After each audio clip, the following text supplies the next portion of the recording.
You know what's fascinating about luxury? Hand someone in Paris a Louis Vuitton bag and they'll tell you about heritage and craftsmanship. Hand that same bag to someone in Shanghai and it means something completely different. Welcome back to day 13 of 30 days of positioning mastery. Today we're cracking the cultural code. Let's look at how the masters, Louis Vuitton, BMW, and Rolex speak different cultural languages while staying true to who they are because of what they do.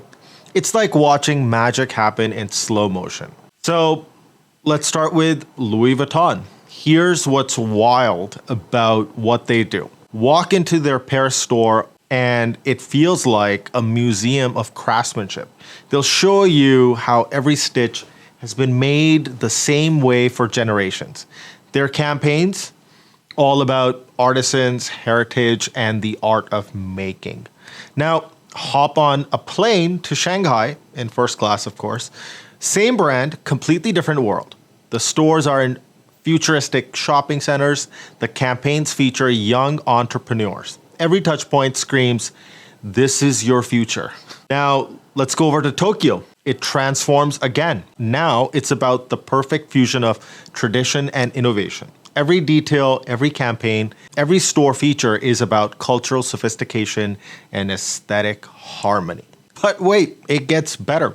Let's look at BMW. In Germany, the ultimate driving machine is literally about the machine. Their showrooms are like temples of engineering. The test drives, they're talking torque and precision while you're cornering on the Autobahn. Cross the ocean to America, same car turns into something else. Now the showrooms feel like success galleries. That test drive, they're not talking torque anymore. They're talking about how it feels to arrive in this car. Their events aren't about engineering specs. They're about exclusive experiences. Take that same BMW to Asia, don't steal it. Another transformation happened. Now it's all about presence and status. The showroom becomes more like a prestigious club. Even the way they hand over your keys, it's a ceremony. I've been there and I can assure you the cultural difference. And then there's Rolex. This is where it gets really interesting. In Europe, when they sell you a watch, they're selling you history. Their boutiques feel like private clubs. Every campaign tells stories about passing down legacy. Even their service isn't just service, it's about maintaining heritage. But in Asia, complete shift. Those same boutiques feel like temples to future success. Every campaign is about achievement and ambition.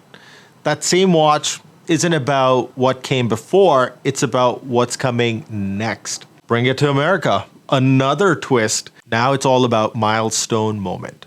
The campaigns show you the moment you made it. The boutiques feel like achievement galleries. Every touchpoint says, "You've arrived." Here's what makes this so brilliant. These brands aren't changing who they are. Louis Vuitton is always luxury. BMW is always performance. Rolex is always achievement. They're just letting different cultures express these truths in their own language. It's like they're playing the same song, but letting each culture use their own instrument, tabla, guitar, trombone. So what can we learn from these masters? First, know exactly what you stand for, your core truth, the thing that never changes. Then understand how different cultures might express that truth naturally. Finally, let them do it. Don't just translate, transform. Tomorrow, we'll explore pattern recognition and memory. But today, remember, great positions don't just translate. They let cultures make them their own. Here's what I want you to think about. What's your core truth and how might different cultures express it in their own way? Share below, and I'd love to hear how your position could sing in different cultural keys.